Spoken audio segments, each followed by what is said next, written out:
Hello everyone. तो आज हम लोग बहुत इंपॉर्टेंट चीज़ स्टार्ट करने वाले हैं, दैट इज़ कंसंट्रेशन टर्म्स। और कंसंट्रेशन टर्म की देखिए आप ये बात मान के चलिए, जेई मेंस हो या जेई एडवांस हो, इसकी प्रॉब्लम आना लगभग लगभग तय रहता है। तो थोड़ा आगे मूव करते हैं। तो कंसंट्रेशन टर्म समझने से पहले आपको कुछ चीज़ें समझनी पड़ेंगी, जैसे मिक्सचर। मिक्सचर क्या होता है? अब यहाँ मैंने आपको तीन इमेजेस दिखाई हैं। अगर मैं इस इमेज की बात करूँ तो ये लिक्विड वन है, ये येलो कलर का दूसरा लिक्विड है, और ये ग्रीन कलर का तीसरा लिक्विड और रेड कलर का चौथा लिक्विड है। और ये चारों लिक्विड मिक्स नहीं हो रहे, लेकिन मैंने इनको एक साथ डाल दिया, तो आई विल कॉल इट मिक्सचर। तो भाई मैं इसे क्या बोलूंगा? This is also a mixture. इसे क्या बोलूंगा? This is also a mixture. तो मिक्सचर क्या होता है? बेसिकली जब आप दो या दो से ज्यादा कंपोनेंट को किसी भी रेशियो में मिला दें, और मिलने के बाद वो मिक्स हो या ना हो, बस आपने डाल दिए, मिट्टी पाउडर दोनों डाल दिया, मिक्सचर बन गया। मिट्टी डाल दिया, पाउडर डाल दिया, पानी डाल दिया, ये भी एक मिक्सचर बन गया। अब चाहे वो घुले या ना घुले आपस में, ठीक है? तो दिस इज कॉल्ड मिक्सचर। तो mixture is what? If you mix two और more component in any proportion, then we call it mixture. तो ये रही डेफिनेशन। तो आप इसे लिख सकते हैं जब भी आप नोट्स बनाएं। तो अब मैं आता हूँ अगले पॉइंट पर कि सॉल्यूशन क्या होता है। मैंने अभी आपको जो एग्जांपल दिए वो मिक्सचर के दिए, दिस इज सॉल्यूशन। तो व्हाट इज सॉल्यूशन? तो देखिए सॉल्यूशन क्या होता है। ये सारे, जैसे आपने यहाँ पर ये ग्रीन कलर का लिया, इसमें पानी डाला और ये दोनों को डाला और मिक्स करके ये बना दिया, तो ये सॉल्यूशन है। आपको नजर आ रहा होगा, ये मैंने मिक्सचर भी बोला था और सॉल्यूशन भी बोला था। तो अब आपके दिमाग में सवाल आएगा कि सर, मिक्सचर और सॉल्यूशन में क्या डिफरेंस है? तो यहाँ मैं बताता हूँ कि जब मैं बात कर रहा हूँ सॉल्यूशन की, तो सॉल्यूशन क्या है? What is solution? It is homogeneous mixture of two और मोर सब्सटेंसेस। तो अगर मैं वेन डायग्राम बनाऊं तो सॉल्यूशन भी एक मिक्सचर है। ये मिक्सचर हो गया और ये सॉल्यूशन हो गया। तो solution is also example of mixture, but only those mixture which are homogeneous we call them solution. तो solution is homogeneous mixture of two or more substances. तो अगर वो homogeneous नहीं है तो आप उसे mixture तो कह सकते हैं, solution नहीं कह सकते। अब मैं वापस उन्हीं डायग्राम्स पर आता हूँ जो मैंने आपको दिखाए थे। तो देखिए यहाँ मैंने तीनों डायग्राम को मिक्सचर बोला, ठीक है? ये भी मिक्सचर है। लेकिन अगर मैं बोलूँ सॉल्यूशन कौन सा है, तो मैं इसी को सॉल्यूशन बोल पाऊंगा। क्यों? क्योंकि ये होमोजीनियस है। बाकी के दोनों होमोजीनियस नहीं है, तो इन्हें मैं मिक्सचर तो कह सकता हूँ। तो mixture can be homogeneous, it can be heterogeneous, but अगर एक होमोजीनियस मिक्सचर बन जाए तो फिर मैं उसे होमोजीनियस सॉल्यूशन बोलूंगा। अगर एक होमोजीनियस मिक्सचर हो तो then I will call it solution. Solution देखिए दो चीजों से मिलकर के बनता है, एक होती है सॉल्यूट और एक होती है सॉल्वेंट। तो इन दोनों चीजों से मिलकर जो चीज बनी, मैं उसे क्या नाम दे देता हूँ? सॉल्यूशन। तो आपको ये बात पता होनी चाहिए, सॉल्यूट क्या होता है, सॉल्वेंट क्या होता है। मैं इस पर भी आऊंगा। तो every solution has two component, one is called solute and other is called solvent. तो सॉल्यूट और सॉल्वेंट मिलकर के सॉल्यूशन बनाते हैं। Now point arises, what is solute? तो मैं आपको यहाँ पर एक एग्जांपल दे देता हूँ। मान लीजिए मैंने मिथाइल अल्कोहल ले लिया और मैंने इथाइल अल्कोहल ले लिया, और मैंने ये ले लिया आपका 42 ग्राम, और ये मैंने ले लिया 32 ग्राम, ठीक है? तो अब मैं अगर आपसे पूछूं कि इन दोनों में कौन सा सॉल्यूट है और कौन सा सॉल्वेंट है, तो क्या आंसर दोगे? ज्यादातर बच्चे इसका गलत आंसर देते हैं। ज्यादातर बच्चे क्यों देते हैं भाई गलत आंसर, वो भी मैं बताता हूँ। थोड़ा सा सोचिए आप लोग यहाँ पर। तो देखिए अगर मैं मोल निकालता हूँ, अगर मैं मास के हिसाब से देखूं तो ये सॉल्वेंट नजर आ रहा है और ये सॉल्यूट। लेकिन अगर मैं मोल निकालूं तो इसका मोलर मास क्या होगा? 32। तो 32/32 1 मोल। और इसका अगर मैं मोल निकालूं तो इसका मोलर मास क्या होगा? ये होगा 12 एंड C2H2 नहीं आएगा,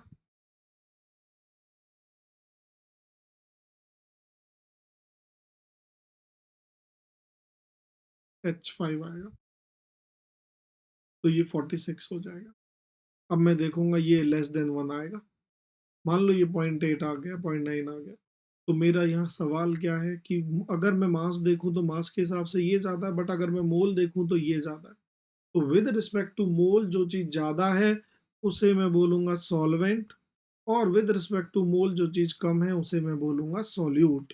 ये सबसे बड़ी कन्फ्यूज़न बच्चों को रहती है। वो देखते हैं 42 ग्राम सर, जो ज़्यादा है वो सॉल्वेंट, जो कम है वो सॉल्यूट। नहीं, दिस इज़ रॉन्ग। जो ज़्यादा है with respect to mole that is solvent, जो कम है with respect to mole that is solute.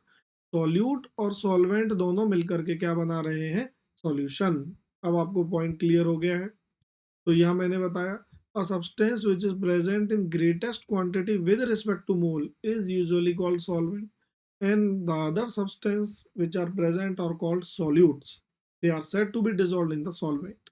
The sugar in water, NaCl in water, cold drink etcetera, ये सब आपके सॉल्यूशन के एग्जाम्पल है।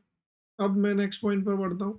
Depending upon the number of component आपके solution कितने टाइप के हो सकते हैं, तो मैं आपको बताता हूँ। बाइनरी सॉल्यूशन भी आपका हो सकता है, बाइनरी सॉल्यूशन। टर्नरी भी हो सकता है,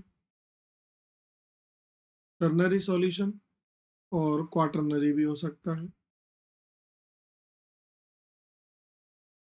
तो बाइनरी सॉल्यूशन में क्या होगा? One solute plus one solvent. Ternary में क्या होगा? Two solute plus one solvent. Quaternary में क्या होगा? Three solute plus one solvent. Point clear हो गया? यहाँ आपने अगर ऑब्जर्व किया हो इंटरेस्टिंग पॉइंट, तो सॉल्वेंट आपका एक ही हो सकता है, लेकिन सॉल्यूट एक से ज्यादा हो सकते हैं। तो अगर मैं 10 चीजों को मिला दूंगा, तो उन 10 चीजों में एक ही सॉल्वेंट होगा, बाकी 9 को मैं क्या बोलूंगा? सॉल्यूट। तो ये पॉइंट बड़ा इंपॉर्टेंट है, इसीलिए मैंने ये आपको बताया है। कुछ इंपॉर्टेंट पॉइंट्स भी यहाँ पर आते हैं जो आपको ध्यान में रखने हैं। वो क्या है? ये देखिए कितने टाइप का सॉल्यूशन हो सकता है। तो अगर जैसे यहाँ मैं आपको दिखाऊं कि सॉल्वेंट अगर लिक्विड है, तो आप ऐसे सॉल्यूशन को भी बोलोगे लिक्विड सॉल्यूशन। अगर सॉल्वेंट सॉलिड है, तो आप ऐसे सॉल्यूशन को बोलोगे सॉलिड सॉल्यूशन। अगर सॉल्वेंट गैस है, तो ऐसे सॉल्यूशन को बोलोगे गैसेस सॉल्यूशन, चाहे सॉल्यूट कुछ भी हो। राइट? तो basically there are 9 types of solution. 3 liquid, 3 solid और 3 गैस। क्योंकि लिक्विड में आप सॉलिड मिला सकते हो, लिक्विड मिला सकते हो, गैस मिला सकते हो। राइट? तो ये चीज़ें आपको पता होनी चाहिए। ये 12th में भी आएगा, तो कोई घबराने की बात नहीं है। और सैचुरेटेड सॉल्यूशन क्या होता है, ये भी आप जानते हो। इससे जैसे घर में आप शुगर डिजोल्व कर रहे हो, तो ऐसा नहीं है आपने गुट्टी घर भर के वो ली शुगर और वो आपने गिलास में डाल दी और वो पूरी घुलती हुई चली जाएगी। नहीं, नेवर, ऐसा कभी भी नहीं होगा। तो जो शुगर घुल गई, मान लीजिए 100 ml वाटर है, इसमें मैक्सिमम 20 ग्राम शुगर डिजोल्व हो सकती है। 20 ग्राम। तो आपने 20 ग्राम की जगह 40 ग्राम डाल दी, तो जो वो 40 ग्राम आपने डाली, तो 20 ग्राम नीचे रहेगी और 20 ग्राम घुल जाएगी। तो इसे सॉल्यूशन को मैं बोलता हूँ सेचुरेटेड सॉल्यूशन, जहाँ मैक्सिमम अमाउंट जो घुल सकता था वो घुल चुका है। और यहाँ पर एक चीज और ध्यान रखना जो मैं बताना चाह रहा था, कि अगर आपको वाटर दिया गया है, नोट करके लिख लीजिए भाई ये पॉइंट। तो water is considered as universal solvent, चाहे कितना भी उसका अमाउंट हो, जब तक कुछ अजब गजब कहानी ना दी जाए, कोई कंडीशन ना दी जाए। तो water is considered as universal, water is considered as universal solvent, चाहे उसका कितना भी अमाउंट हो। ये ध्यान रखना। और अगर वाटर आपका सॉल्यूशन है, तो ऐसे सॉल्यूशन को हम बोलते हैं एक्वस सॉल्यूशन। ये बात भी ध्यान रखना। अब समझ आना चाहिए कि सर ये कॉन्सेंट्रेशन क्या होती है। तो देखिए कॉन्सेंट्रेशन क्या होती है, इसकी मोटी मोटी डेफिनेशन ये होगी, mathematically it may be defined as the amount of solvent, sorry, amount of solute present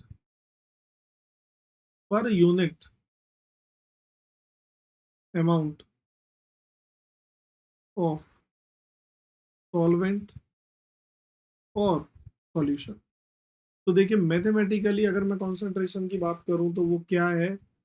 तो मोटा मोटा आपकी जो कॉन्सेंट्रेशन का मीनिंग आ रहा है वो ये आ रहा है, ऊपर आएगा आपका अमाउंट ऑफ सॉल्यूट, और नीचे आपका आएगा अमाउंट।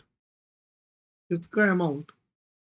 अमाउंट ऑफ, या तो वो सॉल्वेंट हो सकता है या वो सॉल्यूशन हो सकता है। तो 2 चीज़ें हो सकती हैं। तो कितना अमाउंट प्रेज़ेंट होगा सॉल्यूट का विद रिस्पेक्ट टू सॉल्यूट और सॉल्वेंट। अब देखिए जब मैंने अमाउंट बोला तो मैंने कुछ कन्फ्यूज़न क्रिएट कर दिया, और वो कन्फ्यूज़न क्या क्रिएट कर दी, ज़रा उस कन्फ्यूज़न को देखिए जो मैंने क्रिएट की। क्योंकि अमाउंट हो सकता है मास हो सकता है वॉल्यूम हो सकता है मोल हो, उसी तरह इसका भी हो सकता है मास हो, वॉल्यूम या मोल हो। अब मोल, मास, वॉल्यूम या तो सॉल्वेंट के होंगे तीनों, या इसके होंगे, तो ये तो बहुत सारे केस बन गए। 3 और 3 27 केस हो सकते हैं। तो कब मुझे ऊपर मास लेना है, कब मुझे ऊपर वॉल्यूम लेनी है, कब मुझे ऊपर मोल लेना है, ये मुझे कैसे पता पड़ेगा? How will I find it? तो इन चीज़ों को थोड़ा सिंप्लीफाई करने के लिए हम डिफाइन करते हैं कॉन्सन्ट्रेशन टर्म्स। तो कॉन्सन्ट्रेशन टर्म्स क्या होती हैं? तो कॉन्सन्ट्रेशन टर्म ये रही: molarity, strength, molality, mass percentage. ये जो परसेंटेज है 3 तरीके की हो सकती है। मैं इन सभी को भी डिटेल में भी लूँगा, तो आप नोट्स बनाएँ तो आप इसे लिख सकते हैं। मोल परसेंटेज, मास फ्रैक्शन, पार्ट्स पर मिलियन, पार्ट्स पर बिलियन एंड नॉर्मेलिटी। जो नॉर्मेलिटी है, इस टर्म को मैं डिटेल में लूँगा जब मैं आपको रिडॉक्स पढ़ाऊँगा। बट ये 8वाँ टर्म हम अभी डिस्कस करेंगे। तो ये पॉइंट आप दिमाग में रखना। तो ये हो गई आपकी कंसंट्रेशन। टर्म्स की क्यों ज़रूरत पड़ी?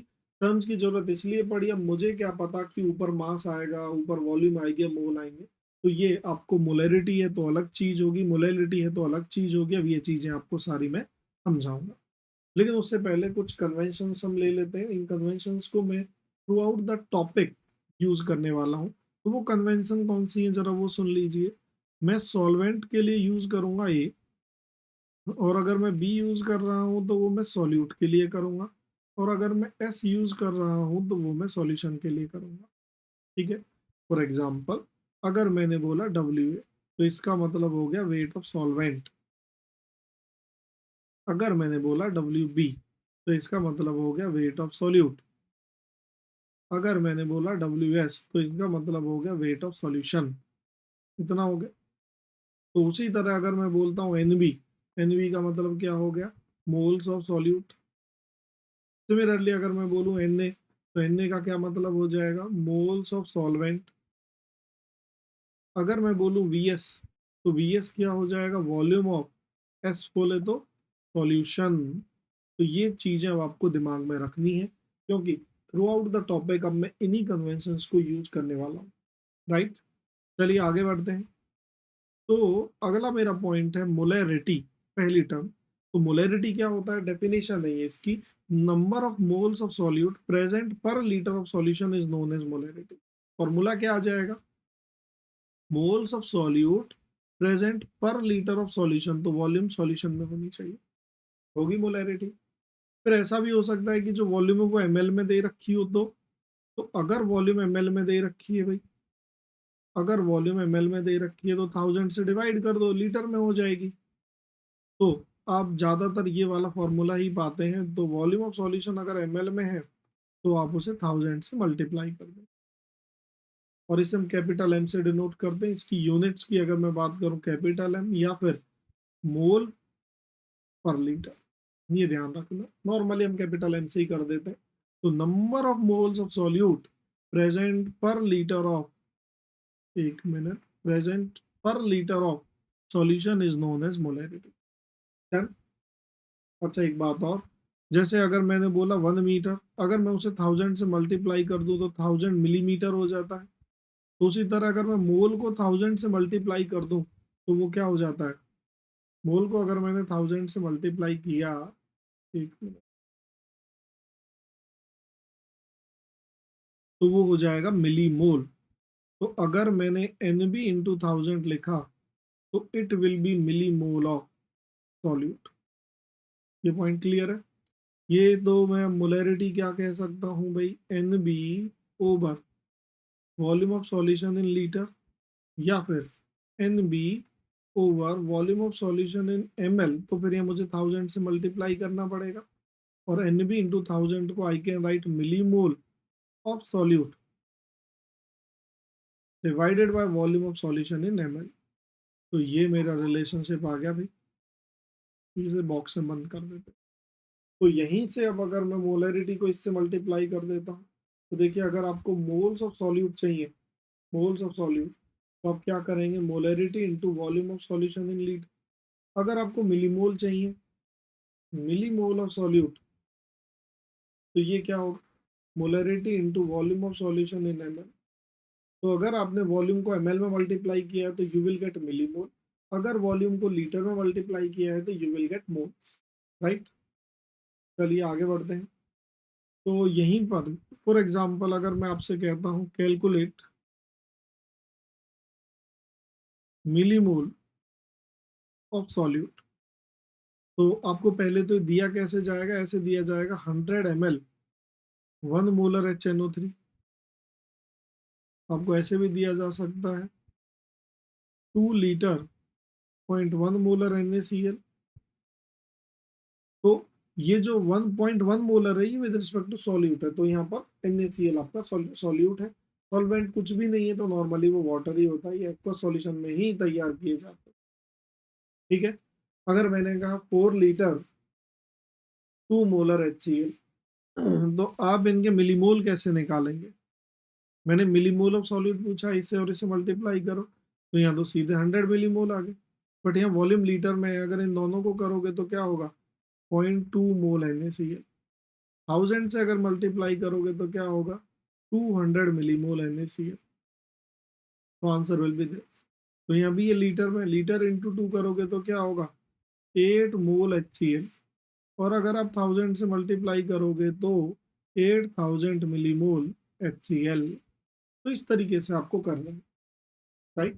तो अब कुछ ऐसी प्रॉब्लम भी आ सकती है। अब मान लीजिए मैंने आपसे कहा कि मोलैरिटी निकाली, find the molarity of the solution. तो 117 ग्राम NaCl is dissolve in 500 ml। तो जैसे ही आपने कहा तो मोलैरिटी का फॉर्मूला क्या होता है, NB/Vs इंटू 1000, क्योंकि ये ml में है। तो अब आप लिखते जाइए इस तरह, Vs कितना दे रखा है 500 ml, WB आपको कितना दे रखा है 117 ग्राम, तो NB कितना होगा 117/58.5। तो ये कितने मोल आएंगे, 2 मोल। तो आप यहाँ रख दीजिए 2/500 इंटू 1000। तो मोलैरिटी कितनी होगी, 4 मोलर। इस तरीके से आपको करना है, अगर आपको फॉर्मूले याद हैं तो आपको कोई प्रॉब्लम नहीं है। अब मैं आता हूँ स्ट्रेंथ। तो ये स्ट्रेंथ क्या होती है, तो strength it may be defined as amount of solute in gram present per litre of solution and it is called strength of solution. Unit क्या होंगी, ग्राम पर लीटर। तो देखिए मैं यहीं पर लिख देता हूँ स्ट्रेंथ। स्ट्रेंथ क्या होगी, वेट ऑफ सॉल्यूट ग्राम में हो गया, present per litre of solution. तो अगर ml में दे रखा है तो आप WB ओवर क्या करोगे, VS, इसे ml में करोगे इंटू 1000। तो स्ट्रेंथ की यूनिट आ जाएगी ग्राम पर लीटर, ये ध्यान रखना। मेरे हिसाब से ये पॉइंट भी क्लियर हो गए। स्ट्रेंथ, मोलैरिटी आपने निकाला था, मोलैरिटी क्या थी, NB/VS लीटर में। तो देखिए NB को मैं क्या लिख सकता हूँ, WB/MB। MB क्या है, मोलर मास ऑफ सॉल्यूट, और VS इन लीटर। तो देखिए ये टर्म क्या बन गई, स्ट्रेंथ। तो मोलैरिटी क्या हो जाएगी, स्ट्रेंथ अपॉन MB। तो यहाँ पर स्ट्रेंथ क्या होगी, मोलैरिटी इंटू MB। MB क्या होगा, molar mass of solute, capital M क्या है, मोलैरिटी। तो अगला पॉइंट यही होगा कि भाई इनमें रिलेशनशिप क्या है। अगर आपको मोलैरिटी दी है तो you can find out strength. देखिए इन्हें ध्यान से पढ़ते जाइए। तो इनमें यही था जो स्ट्रेंथ और इसकी रिलेशनशिप थी वो मैंने अभी भी आपको बताई। Number of moles of solute dissolve in 1000 gram of a solvent is known as molality. अब ये अगली टर्म आ गई है भाई कि मोलैलिटी, पहले तो मैं इसे डिनोट किससे करूंगा, स्मॉल m से। Number of mole of solute, तो आप लिखते जाइए मोल्स ऑफ सॉल्यूट। अब यहाँ वॉल्यूम ऑफ सॉल्यूशन की बजाय क्या आएगा, weight of solvent in KG. अगर ग्राम में है तो आप क्या लिखोगे, NB, W A weight of solvent in gram into क्या हो जाएगा, 1000। ये हो गया भाई। ये आपको पॉइंट्स ध्यान रखने हैं। इनको अगर आप ध्यान में रखोगे तो मुझे नहीं लगता आपको कोई ज्यादा खास दिक्कत होगी। राइट। नेक्स्ट जरा एक प्रॉब्लम कर लेते हैं। 255 ग्राम ऑफ एक्वस सॉल्यूशन। तो देखिए जब एक्वस बोल दिया तो water solvent, contain 5 gram of urea. तो वाटर सॉल्वेंट है तो यूरिया आपका क्या हो गया, solute, 5 gram. What is the concentration in terms of molality. तो मोलैलिटी पूछिए तो मोलैलिटी का फॉर्मूला क्या होता है, NB over W A into 1000। अगर डब्ल्यू ए ग्राम में है तो डब्ल्यू बी 5 ग्राम है तो एन बी आ जाएगा 5/60। तो ये प्रॉब्लम मेरी सॉल्व हो गई। अब 250 ग्राम एक्वस सॉल्यूशन है। तो देखिए सॉल्यूशन में जो भी सॉल्यूशन बनता है वो दो चीज़ों से बनता है, ए प्लस बी से। तो वेट ऑफ सॉल्यूशन जो भी होगा वो W A plus W B होगा, मतलब वेट ऑफ सॉल्यूट और वेट ऑफ सॉल्वेंट। अगर ये 255 ग्राम है तो वेट ऑफ सॉल्वेंट कितना आएगा, सॉल्यूट 5 है तो यहाँ से डब्ल्यू ए आ जाएगा 250 ग्राम। उसे आप यहाँ रख दीजिए। तो जैसे ही आप इसे यहाँ रखेंगे 5/60 अपॉन 250 इंटू 1000, तो ये आपकी मोलैलिटी आ जाएगी। तो यहाँ मेरा पर्पज बस आपको बेसिक ये बताना है कि आप फॉर्मूले में वैल्यूज को कैसे पुट करें। आगे बढ़ते हैं। तो ये सब चीज़ें समझाई हुई हैं कि अगर यहाँ मैं बात करूँ, ध्यान से देखिए, ये 0.1 मोलर सॉल्यूशन है, 0.1 मोलर, और ये 0.1 मोलर है। क्या अंतर है, यहाँ 0.1 मोल ऑफ सॉल्यूट प्रेजेंट होगा किसमें, कलर चेंज कर लेता हूँ, वाइट आ गया।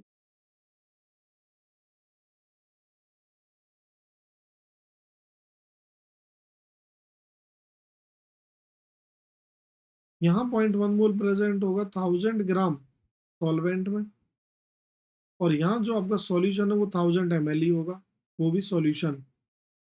तो सॉल्वेंट प्लस सॉल्यूट मिला के थोड़ा सा अमाउंट ज्यादा हो जाएगा जो इन्होंने दिखाया हुआ है, ये एक्स्ट्रा अमाउंट दिखाया हुआ है।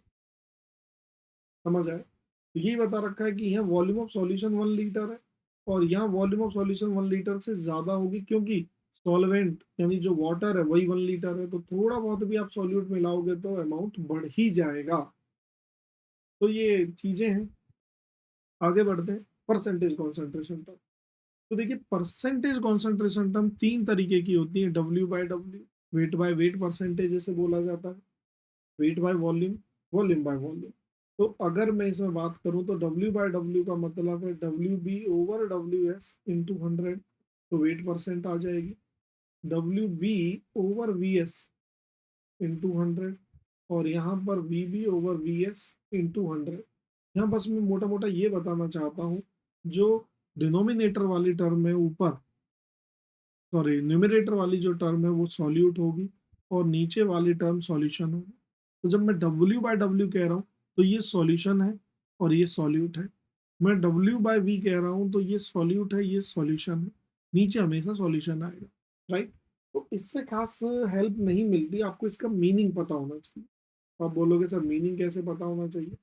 तो जैसे अगर मैंने कहा सबसे पहले मैं डब्ल्यू बाय डब्ल्यू परसेंटेज को ले लेता हूँ। तो डब्ल्यू बाय डब्ल्यू परसेंटेज में अगर मैंने कहा 49% H2SO4 एक्वस, तो पहली बात तो आप कंफ्यूज हो जाओगे, सर ये वेट बाय वेट नहीं लिख रहा या वेट बाय वॉल्यूम नहीं लिख रहा। तो यहीं पर मैं ये बात बताता हूँ, अगर ऐसा कुछ भी मेंशन नहीं है तो आप ये मान के चलिए ये वेट बाय वेट है, by default wait by wait होगी। तो इसका मतलब क्या निकलेगा, इसका मतलब क्या निकलेगा, तो अब हम इसका मतलब निकाल लेते हैं। 1 मिनट।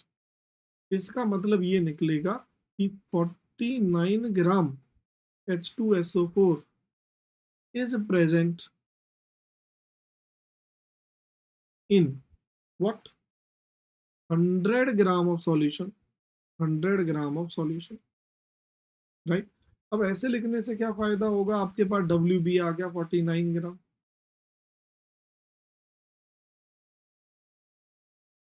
आपके पास डब्ल्यू एस आ गया कितना, 100 ग्राम। डब्ल्यू एस क्या होता है, W A plus W B. तो डब्ल्यू बी पता है तो डब्ल्यू ए भी निकाल सकते हो। एन बी आपके पास आ गया 49/98.5 तो ऐसे लिखने का ये फ़ायदा होता है। तो आप ऐसे लिखो और प्रॉब्लम सॉल्व हो जाएगी। अगर आप ऐसे नहीं लिख रहे हो तो then it would be problematic. Any doubt? चलिए एक प्रॉब्लम कर लेते हैं इसी पर। ये रही, calculate molarity of 20% aqueous urea solution और उसकी डेंसिटी दे रखी है 1.5 ग्राम पर ml। तो देखिए 20% एक्वस यूरिया बोल दिया। अब आप कंफ्यूज कि सर ये वेट बाय वेट है वेट बाय वॉल्यूम। तो मैंने आपको ऑलरेडी बताया है, आप इसे क्या मान करके चलोगे? It is weight by weight. तो you will write 20 gram NaOH is present in 100 gram solution. तो आपके पास WS आ गया 100 ग्राम। और WS क्या होता है? WA plus WB। और आपके पास WB कितना आ गया? 20 ग्राम। तो NB कितना होगा? 20/40 दैट इज 0.5 मोल। कितना हो गया? तो WS आ गया, WA आ गया, WB आ गया। WB आपका 20 है, तो WA भी आपके पास आ गया 80 ग्राम। अब आप देखिए, अगर आपको मोलैलिटी निकालनी है तो मोलैलिटी का फॉर्मूला लिख लो भाई। एक minute.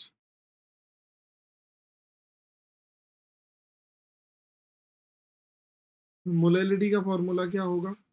NB over WA into 1000। तो NB कितना है? 0.5। WA कितना है? 80। 1000 से मल्टीप्लाई कर दो। अब आप बोलोगे सर मोलैरिटी निकालनी है, तो भाई मोलैरिटी भी निकाल लो। NB over VS into 1000। अब ये NB पता है 0.5, VS नहीं पता। कोई बात नहीं, नहीं पता तो भाई आपको WS तो पता है। तो डेंसिटी ऑफ सॉल्यूशन क्या होती है? WS over VS। तो DS कितना है? 1.5। तो WS कितना है? 100। तो VS आ जाएगा 100/1.5। तो यहाँ से आपकी मोलैरिटी आ जाएगी। यहाँ से आपकी मोलैलिटी। तो दोनों चीजें आपने निकाल ली। तो इसलिए मैं आपको बोल रहा था कि ऐसे लिखने का ये फायदा होता है। ठीक है भाई। अगर अब यहीं पर मैं बोलूँ वेट बाय वॉल्यूम परसेंटेज, मान लीजिए मैंने कहा 49% weight by volume aqueous H2SO4, then what does that mean? That simply means 49 gram of H2SO4, क्योंकि ऊपर वाला तो वेट है, नीचे वाली वॉल्यूम है। H2SO4 इज प्रेजेंट इन 100। अब ग्राम नहीं आएगा, ml आएगा, क्योंकि नीचे वाला वॉल्यूम है। 100 ml ऑफ सॉल्यूशन। तो ऐसा लिखने से आपके पास VS आ जाएगा 100 ml। ऐसा लिखने से WB आ जाएगा 49 ग्राम। NB आ जाएगा, NB कितना होगा? 0.5 मोल। तो अगर अब आपसे कोई मोलैरिटी पूछ ले तो आप NB ओवर VS इंटू 1000 कर दो, मोलैरिटी आ जाएगी सीधी। डेंसिटी की भी जरूरत नहीं है यहाँ पर। तो मेरे को लगता है अब ये पॉइंट क्लियर हो गया होगा। अगर कोई बोले वॉल्यूम बाय वॉल्यूम परसेंटेज बताइए, तो वॉल्यूम बाय वॉल्यूम का मतलब भी यही होगा। अगर मैंने कहा 20% C2H5OH एक्वस, तो how will you right it? You will simply write as 20 ml of C2H5OH is present in what? 100 ml of solution, right? तो ये पॉइंट्स हैं जो आपको दिमाग में रखने हैं, और कुछ नहीं है इनमें तीनों में। राइट, ये आपने कर ही लिया है। चलो यहाँ में एक प्रॉब्लम ही अक्सर पूछ ली जाती है, तो मैं यहीं पर पूछ लेता हूँ आगे पूछने की बजाय। अगर मैंने आपसे कहा एक जनरल फार्मूला निकाल लेते हैं, वो अक्सर आएगा। तो मैं अक्सर फार्मूला याद करने के लिए बोलता नहीं हूँ, बट यहाँ पर आपको फायदा होगा। इफ आई से calculate molarity of solution having X% wait by wait composition,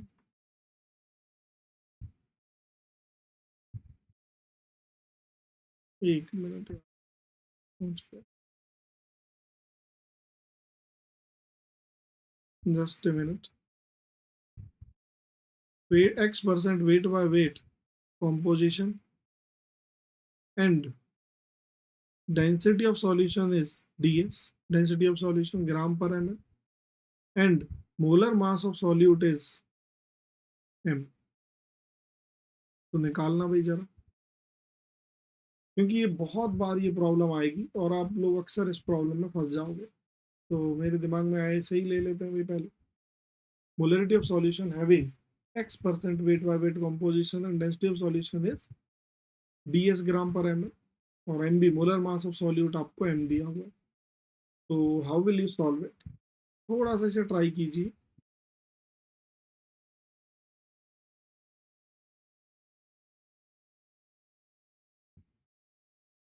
तो देखिए आप, जैसा कि मैंने आपको बताया हुआ है, simply x% wait by wait को आप कैसे लिखेंगे बताओ?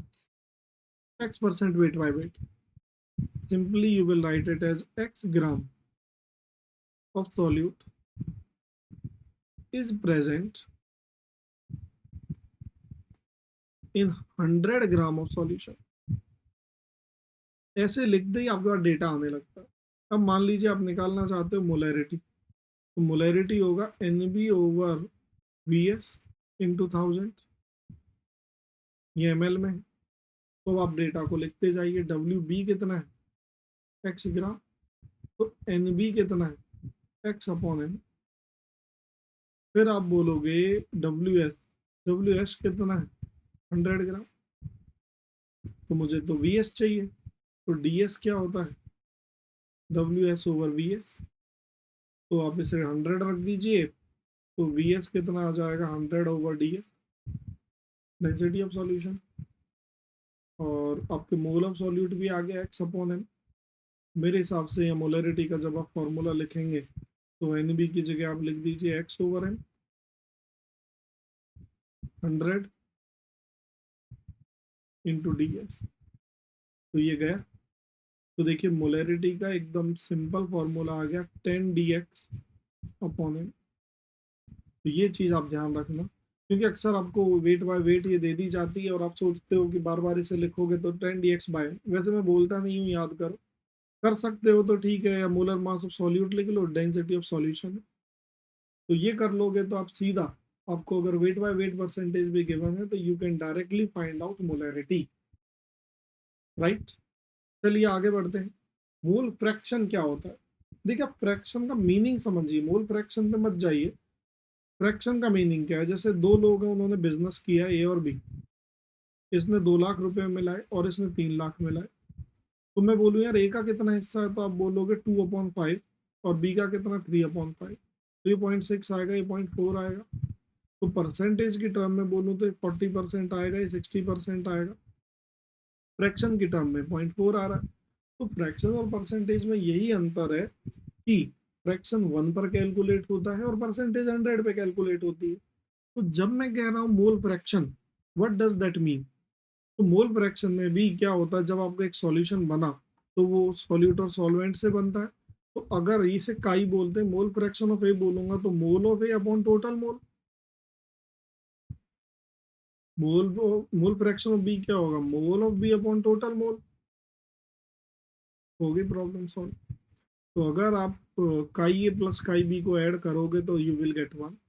ऑब्वियस सी बात है, 1.4 1.6 आएगा तो 1 आ जाएगा। बट प्रॉब्लम इससे सॉल्व नहीं होती, प्रॉब्लम इससे सॉल्व नहीं होगी। अब बोलोगे सब फिर किससे होगी प्रॉब्लम सॉल्व? प्रॉब्लम सॉल्व होगी इसे जानने से, इसे पहचानने से। तो अगर अब मैं आपसे बोलूं कि इसका मोल फ्रैक्शन 0.4 है, तो इसका मतलब ये है कि अगर मैं टोटल मोल 1 लूं तो मोल ऑफ ए कितने होंगे 0.4। या फिर अगर मैं टोटल मोल 100 लेता हूं तो मोल ऑफ ए कितने होंगे 40। आप इस तरीके से इसे समझिए। जैसे मैं एक प्रॉब्लम ही देता हूँ तो ये फॉर्मूला वहाँ काम नहीं आएगा, आपको फ्रैक्शन का मीनिंग पता होना चाहिए। कैसे? जरा प्रॉब्लम पे बढ़ते हैं, एक मिनट। तो प्रॉब्लम क्या है? मैंने अब आपको एक problem they the, calculate molality of aqueous urea solution देखिए यूरिया का मोलर मास भी मैं दे देता हूँ 60, having mole fraction of urea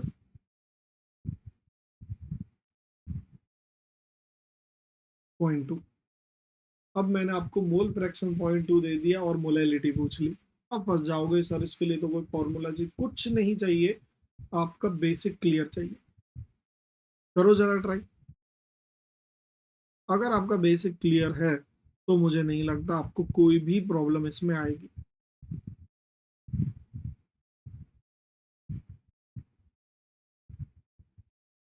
तो देखिए, जब मैंने कहा mole fraction of urea is 0.2, then what does that mean? That simply means अगर टोटल मोल 1 है तो यूरिया का मोल 0.2 होगा, तो फिर वाटर का कितना मोल होगा? 0.8। मैं ये तो कह सकता हूँ वाटर ही तो है जब मैंने एक्वस बोला है तो इससे क्या होगा? अब मेरे पास एन बी है, मोलैलिटी का क्या फॉर्मूला होता है? N B over W A into 1000। तो एन बी 0.2 है, डब्ल्यू ए कितना होगा? 0.8 इंटू 18 इंटू 1000। बस ये जो भी आएगी यही आपकी मोलैलिटी होगी। अब कोई बच्चा ऐसे भी बोल सकता था सर मैं तो टोटल 100 लूंगा। अगर आप टोटल 100 लेते हो तो ये 20 और ए के कितने हो गए? 80। तो मोलैलिटी जब आप लिखोगे तो फॉर्मूला वही आएगा, 20 अपॉन अब 80 मोल का मास निकाल लो। आप आंसर दोनों मैच कर लेना, सेम आएगा। तो आप टोटल मोल 100 मान के कर लो या टोटल मोल 1 मान के कर लो, उससे कोई फर्क नहीं पड़ेगा, अमाउंट से कोई फर्क नहीं पड़ेगा। जैसे मैं आपको समझाऊं कि मैंने कहा कि 1 मोलर शुगर सॉल्यूशन है, मैंने शुगर डिजोल्व कर दी 1 लीटर वाटर में 1 मोल, तो वो यूनिफॉर्म डिस्ट्रीब्यूशन है। तो आप एक स्पून शुगर यहाँ से लो, ये यहाँ से लो, सेम टेस्ट मिलेगा, क्योंकि उसमें जो शुगर डिजोल्व हुई है वो हर जगह यूनिफॉर्मली डिस्ट्रीब्यूटेड है। तो कॉन्सेंट्रेशन टर्म सारी ही सेम मिलेंगे, आप 100 मोल की निकाल लो या 1 मोल की निकाल लो, राइट। पार्ट्स पर मिलियन, ये बड़ी इंटरेस्टिंग है भाई, ये दो टर्म आती हैं, पार्ट्स पर मिलियन और पार्ट्स पर बिलियन। पहली बात तो ये पता होनी चाहिए कि पीपीएम और एक आगे आएगी पीपीबी, ये दोनों टर्म जो यूज होती हैं ये हाईली डाइल्यूट सॉल्यूशन के लिए यूज होती है, हाईली डाइल्यूट। तो आप बोलोगे सर मोलैरिटी क्यों नहीं यूज कर लेते, तो वो भी मैं बताता हूँ। मान लीजिए यार अब कोई इस तरीके का इतना मोलर आ रहा है, तो आप इसे बार बार इतना लिखोगे, ये चीज बार बार गड़बड़ कर रही है, जबकि इसे पीपीएम में निकालोगे तो 1 पीपीएम 2 पीपीएम बोलना भी इजी रहता है, बताना भी इजी रहता है। तो पार्ट्स पर मिलियन जैसा नाम से ही पता लग रहा है, ppm wait of solute divided by weight of solution into 10⁻⁶ हो गया पीपीएम। बट क्योंकि ये हाईली डाइल्यूट सॉल्यूशन के लिए मैंने लिया है, तो डब्ल्यू एस क्या होता है? W A plus W B. And for highly dilute ये लगभग नेग्लिजिबल होता है, तो डब्ल्यू एस की जगह हम कई बार डब्ल्यू ए भी लिख देते हैं। तो यहीं पर अगर मैं इसे लिखूं approximate W B over W A into 10⁻⁶, अब आप इसे मैनिपुलेट भी कर सकते हो कि मैनिपुलेट कैसे सर? तो देखिए डब्ल्यू बी ठीक है, जब आपने यहाँ डब्ल्यू ए किया अपॉन एम में कर दो। नहीं, अपॉन एम में मत करो, एक मिनट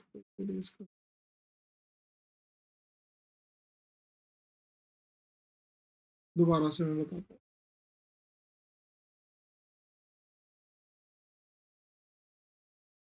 अगर मैं पीपीएम की बात करूँ,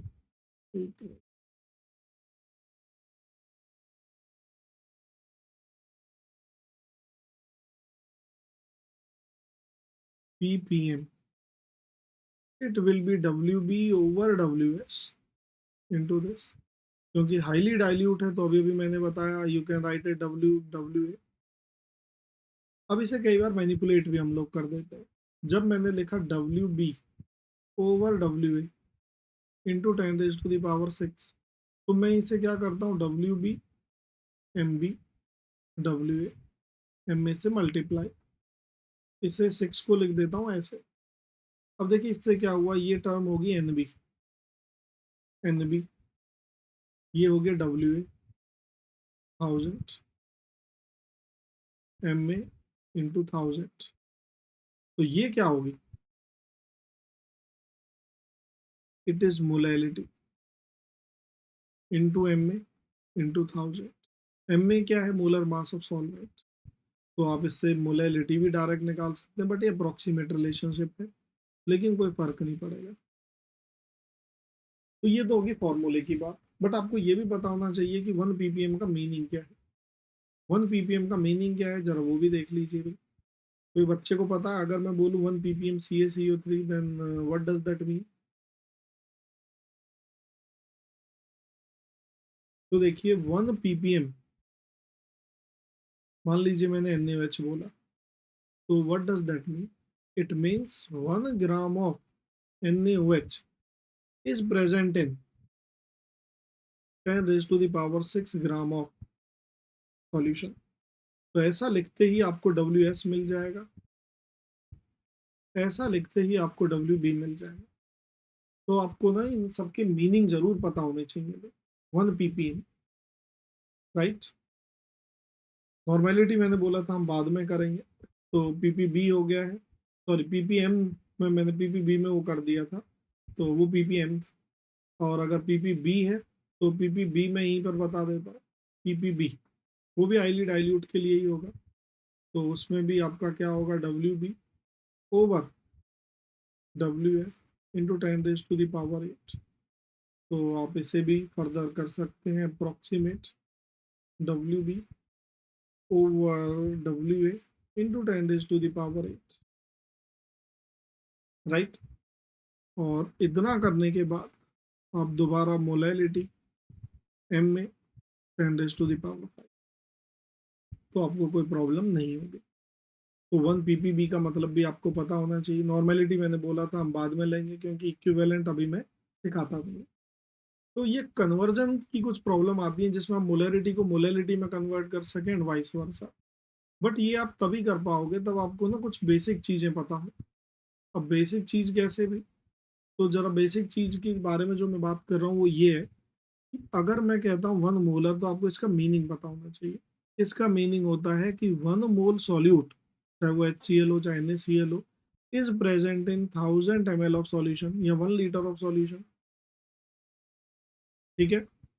तो उसी तरह अगर मैं कहता हूँ 1 मोलर, तो इसका मतलब होगा कि 1 मोल solute is present in 1000 gram of solvent. तो ये आपको WA देगा 1000 ग्राम, और ऊपर आपको VS मिल रहा था 1000 ml। तो ये डेफिनेशन यही तो थी, इसकी यूनिट क्या थी? मोल पर लीटर। मोल पर लीटर, इसकी यूनिट क्या थी? मोल पर केजी। तो ये सॉल्वेंट के लिए था और ये सॉल्यूशन के लिए था। तो 1 मोलर का मीनिंग अगर आपको नहीं पता होगी तो आप सॉल्व नहीं कर पाओगे। 1 मोलर का मीनिंग नहीं पता होगी तो आप इंटर कन्वर्जन नहीं कर पाओगे। तो मैं वापस आता हूँ, calculate molality of 2 molar H2C2।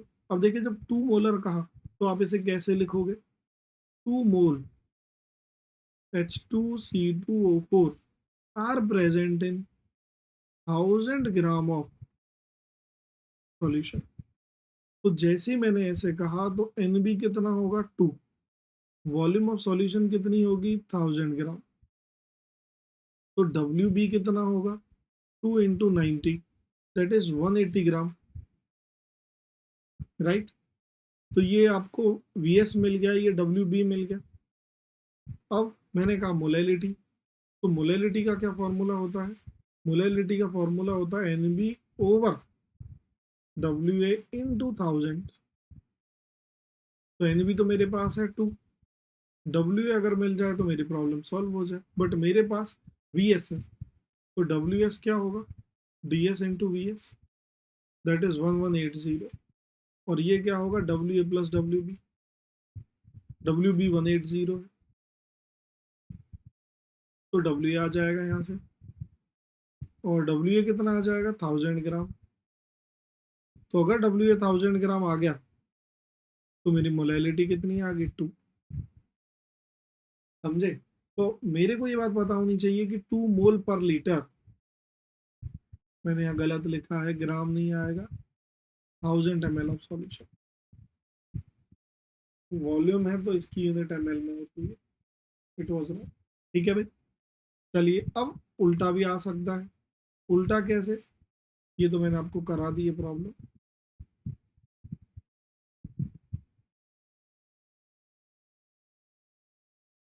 उल्टी एक प्रॉब्लम ले लेते हैं, फिर इसे लूंगा मैं।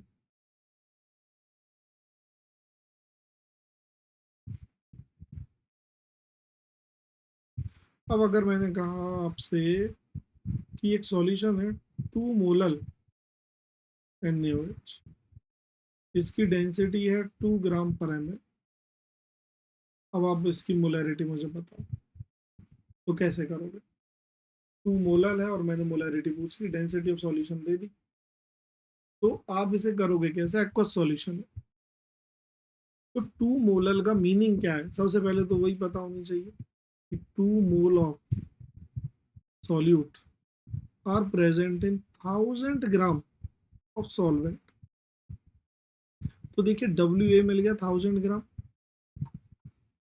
यहाँ से एन बी मिल गया 2, तो एन बी से डब्ल्यू बी मिल जाएगा 2 × 40, दैट इज 80 ग्राम। अब आपको चाहिए मोलैरिटी, तो मोलैरिटी का फॉर्मूला होता है N B over V S into 1000। तो एन बी तो मेरे पास है 2, 1000 भी मेरे पास है, वी एस नहीं है, तो डब्ल्यू ए मेरे पास है, डब्ल्यू बी मेरे पास है, तो डब्ल्यू एस क्या आ जाएगा? W A plus W B, that is 1080 gram, right. तो डब्ल्यू एस आ गया, तो डेंसिटी ऑफ सॉल्यूशन क्या होती है? W S over V S. तो वी एस क्या होगा? 1080 ओवर डेंसिटी कितनी? आपकी डेंसिटी है 2 ग्राम, तो ये कितना आ जाएगा? 540 ml। यहाँ रख दो, ये आ गई भाई मोलैरिटी। तो ये दो प्रॉब्लम अगर आपने कर ली कन्वर्जन के ऊपर, तो मुझे नहीं लगता फिर आपको कोई प्रॉब्लम होने वाली है, राइट। अब जैसा पीपीएम की एक प्रॉब्लम आ गई, calculate molarity of NaOH which has concentration of 200 ppm। अब कैसे करोगे इसे? तो देखिए आप इसे पॉज कर करके भी ट्राई कर सकते हो। 200 ppm का मतलब क्या हुआ? 200 ग्राम NaOH is present in 10⁻⁶ gram solution. अब एक्वस सॉल्यूशन है, डेंसिटी दी नहीं है, और मेरे को तो वॉल्यूम चाहिए, तो ये डब्ल्यू एस आ जाएगा 10⁻⁶ ग्राम, और ये डब्ल्यू बी आ जाएगा यहाँ से 200 ग्राम। तो यहाँ से एन बी निकाल लो, 200/40, इट विल बी 5 मोल। तो डब्ल्यू एस इतना आ गया 10⁻⁶ ग्राम।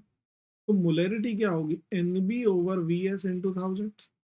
अब मेरे पास प्रॉब्लम ये है कि मेरे पास डब्ल्यू एस है, और डी एस अगर होती तो मैं वी एस निकाल लेता।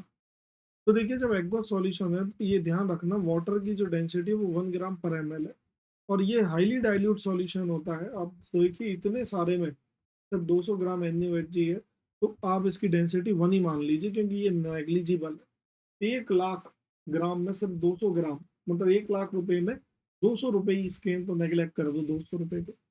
तो जो ये वेट है वही वॉल्यूम हो जाएगी। अगर मैं इसे 1 ले लूँ, तो वॉल्यूम ऑफ सॉल्यूशन ये हो जाएगी 10⁻⁶, और ये आपका आएगा 5 × 10⁻³ या 3 आएगा भाई। तो मोलैरिटी कितनी आ गई? 5 × 10⁻³ मोलर। यही बात मैं समझाना चाहता था कि पीपीएम जिसकी निकल रही है उसकी मोलैरिटी भी निकाली जा सकती है, बट फिर हम पीपीएम में क्यों करते हैं? ताकि अब ये बड़ा अटपटा सा लग रहा, 5 × 10⁻⁻⁻, जबकि पीपीएम में आपने सीधा 200 पीपीएम बोल दिया। तो जब हाईली डाइल्यूट होता है तो इस तरीके की पावर्स आने लगती हैं जिनसे हमें दिक्कत होती है, ठीक है। तो कॉन्सेंट्रेशन ऑफ आयंस हम अगली बार लेंगे, और अगली बार के लिए एक प्रॉब्लम है, establish a relationship between molarity, molality, density of solution and molar mass of solute। कैसे करोगे इसे? बहुत सारे टीचर्स तो इसे फॉर्मूले की तरह ही बोलते हैं, रट लो। मैं तो मना करता हूँ, मैंने आपको कन्वर्जन सिखा दिया है, बट फिर भी अगर इस तरीके की प्रॉब्लम आती है तो मतलब how will you do it?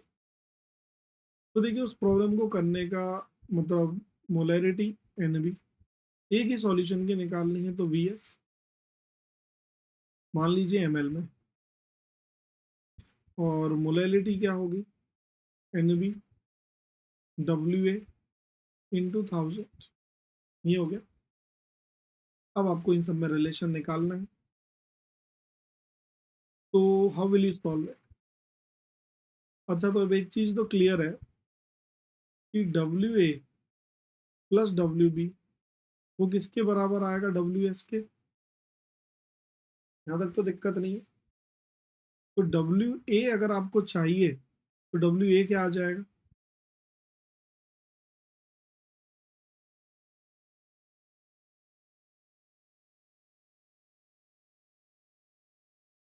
मैं ये लिख सकता हूँ, N B over molality into 1000। और अगर डब्ल्यू बी निकालना है तो, या डब्ल्यू एस निकालना है तो, चलिए अब इसे मैं अगर डब्ल्यू बी रहने देता हूँ, और अब डब्ल्यू एस का क्या करूँ? देखो वी एस मेरे पास यहाँ पर है, वी एस क्या आ जाएगी, N B over molarity into 1000। और वी एस की जगह मैं क्या लिख सकता हूँ? देखिए डेंसिटी ऑफ सॉल्यूशन क्या है, W S over V S. तो वी एस की जगह डब्ल्यू एस ओवर डी लिख देता हूँ मैं, तो डब्ल्यू एस आ जाएगा N B into 1000 over N into D, density of solution. यहाँ तक तो कोई प्रॉब्लम नहीं है। 1000 सब जगह आ रहा है, इस एन बी का और कुछ कर दो है भाई। डब्ल्यू बी बेचारा ये गुस्सा हुआ बैठा, कर सकते हो कुछ?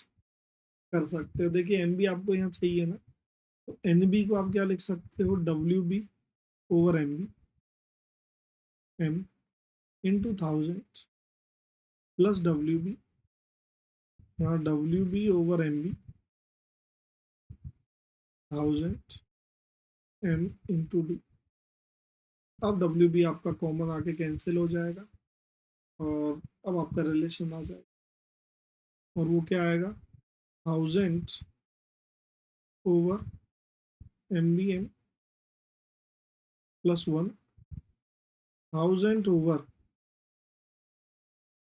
M B M D. तो आपको जो भी रिलेशन निकालना है, देखिए आपके पास ये कैपिटल एम होगा, मोलरिटी और मोलैलिटी में रिलेशन आ गया, तो ये वाली रिलेशनशिप जो आपको नजर आ रही है ये आ जाएगी। इतना भी आप छोड़ सकते हो। फिर आपको जिस तरीके से ऑप्शंस में दिया गया है, यू कैन टेक और you can consider those option, right. तो प्रॉब्लम आप इस तरीके से कर सकते हैं। अगली बार मैं लूंगा कॉन्सेंट्रेशन ऑफ आयंस, तो नहीं तो इस बार भी हल्का सा ले सकते हैं। जैसे अगर मैंने कहा C A C L two equals 1 molar, तो देखिए अगर मैंने 1 लीटर सॉल्यूशन लिया सी ए सी एल टू का, तो वो ब्रेक हो जाएगा सी ए टू प्लस और क्लोराइड में।